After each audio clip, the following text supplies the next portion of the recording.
Hi friends, मेरा नाम है वैशाली। मैं ऐसा पहले समझती थी कि ये जो क्रिश्चियन लोग हैं वो झूठ बोलते हैं, अपने धर्म में लोगों को कन्वर्ट करने के लिए लोगों को पैसे देते हैं, लालच देते हैं, पता नहीं और क्या क्या गलत सोचती थी। लेकिन मैं सच कह रही हूँ, यीशु सच में सच्चे ईश्वर है। अगर आप नहीं जानते तो आप प्लीज़ मेरे ऊपर विश्वास करो। आप अपने रूम में जाओ और उससे फ्रेंड के जैसे बात कीजिए, अपने माँ के जैसे, अपने पिता के जैसे, जैसे आपको ठीक लगे। और यार वो बहुत अच्छा है, वो बहुत बहुत बहुत अच्छा है। मैंने इसके पहले 2 वीडियोस बनाए थे जिसमें बताया था कि शैतान इस दुनिया में है और ईश्वर का भी अस्तित्व है, और शैतान को भगाने वाला बस एक ही ईश्वर है, वह है यीशु। शैतान फिर वो किसी भी रूप में हो, बीमारी के रूप में, कर्ज के रूप में, टेंशन के रूप में, धोखे के रूप में, आपके जीवन में वो किसी ना किसी रूप में तो जरूर रहता है। उसको भगाने वाला एक ही ईश्वर है, यीशु। मैंने अपना एक अनुभव बताया था कि मैंने आसमान में एक ज्योति दिखी और वो भी इतनी अद्भुत तरीके से उसका संबंध मैंने यीशु से जोड़ा। अब लोगों को ये सवाल है कि उसका संबंध मैंने यीशु से क्यों जोड़ा।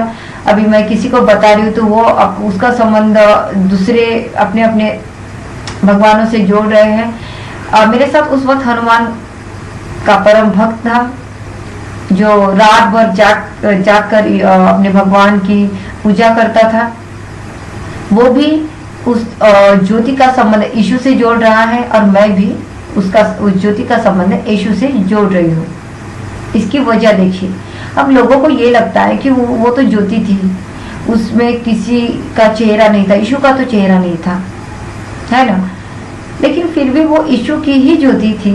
ऐसा हम क्यों कह रहे हैं? इसलिए क्योंकि उसी की थी। क्यों?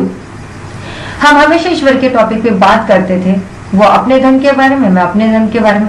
एक दिन हम यीशु के बारे में चर्चा कर रहे थे रास्ते पर, मतलब हाईवे रोड था, वर्धा रोड।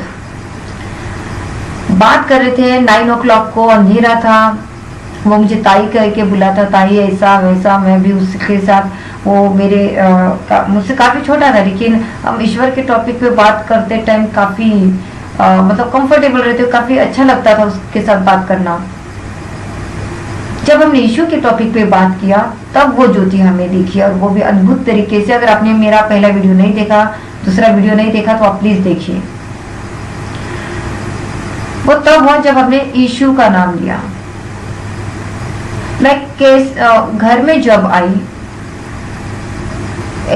मैं चल नहीं पा रही थी, लेकिन मैं कैसे भी करके अपने घर तक जब आई, तब मुझे एक बात याद आई कि एक आदमी ने मुझे कहा था 15 दिन पहले कि तू ईश्वर का दर्शन करेगी, देखेगी। सॉरी, मेरी हिंदी को आपने पिछली बार मैनेज किया, इस बार भी आप मैनेज कीजिए। तो वो जो आदमी जिसने मुझे कहा कि तू ईश्वर को देखेगी, उसने तेलुगु भाषा में कहा। उसकी भाषा भी मुझे नहीं समझ रही है। किसी थर्ड इंसान ने मुझे बताया कि ये बंदा ये कह रहा है कि तू ईश्वर को देखेगी। एक अननोन इंसान मुझे ये कह रहा है। अब वो इंसान कौन था ये भी मुझे पता है, वो यीशु को मानने वाला था। इसलिए उस ज्योति का संबंध मैं यीशु से जोड़ रही हूँ। मान के चलिए, उस वक्त अगर कोई बौद्ध धर्म का पंडित, बुद्ध धर्म को मानने वाला बनते जी हम बोलते हैं, हिंदू धर्म को मानने वाला विज्ञान पंडित, या फिर मौलाना अगर मेरे पास आके ये कहता कि तू ईश्वर को देखेगी, तो उस वक्त मैं उसका संबंध उनके भगवान से जोड़ती। लेकिन उस वक्त जिसने मुझे ये कहा था 15 दिन पहले कि तू ईश्वर को देखेगी, तो वो यीशु को मानने वाला था। ठीक है, ये भी कोइंसिडेंट है। उस ज्योति को मैंने देखा, वो कोइंसिडेंट है। मतलब जब हमने यीशु का नाम लिया और वो ज्योति आई, वो कोइंसिडेंट है। और उस आदमी का मेरे लाइफ में आना, जो कि ईसा मसीह पे विश्वास करता था, उसने कहना कि तो यीशु को देखेगी, वो भी कोइंसिडेंट है। मैं जब घर पे आती हूँ अपने रूम में, तब मुझे एक बात एकदम से ध्यान में आती है कि अरे एक लड़का मेरे रूम में आया था, उसका नाम था यश। हमारे साथ ही काम करता था वैसे वो, लेकिन उतनी कुछ पहचान नहीं थी, अननोन ही था। और उसने बातों बातों में ये कहा कि जब भी वैशाली आप ईश्वर से बात करना चाहोगी, मैं आपको एक बुक देता हूँ, उससे आप जरूर बात करना। अब वो तो मुझे कोई खराब बुक नहीं दे रहा है, मतलब रोमांटिक वगैरह तो बुक नहीं दे रहा है, अच्छा ही बुक दे रहा है, किसी भगवान की दे रहा है, तो एक्सेप्ट करने में क्या। मैंने वो बुक ले ली और कहीं रख दी। और मुझे वो बात याद आई और मैं झट से उठ गई और वो बुक में सर्च करने लगी कि मैंने कहाँ रखा। उसने कहा मैं ईश्वर से अगर बात करनी, कुछ तुम्हारे दिमाग में क्वेश्चन है तो उस बुक को जरूर पढ़ना।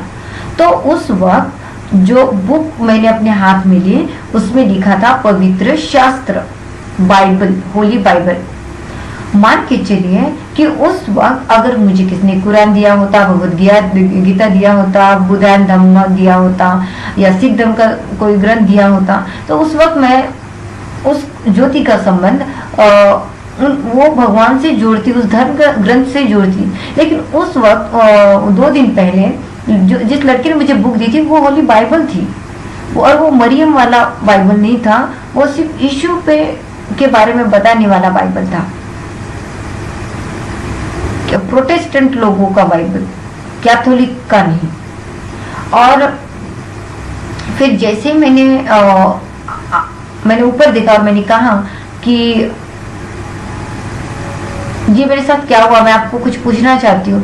और ये मेरी एक उंगली है, ये मेरा फिंगर टिप है, ये मैं जिस भी वर्ड पे रखूंगी उससे आप मुझसे बात करना, क्योंकि ये बुक इतनी बड़ी है, मैं क्या पढ़ूँ, पढ़ने में वैसे भी बहुत मैं क्या पढ़ूँ। एक वर्ड बता दीजिए, एक कुछ सेंटेंस बता दीजिए जिससे मुझे समझ में आ जाए कि ये आपसे था या क्या था, ये मतलब आपसे था या था नहीं था। तो जैसे ही मैंने वो बुक ओपन की, ये फिंगर टिप मैंने रखी और मैं देख रही हूँ एग्जैक्टली वही जो मेरे साथ हुआ।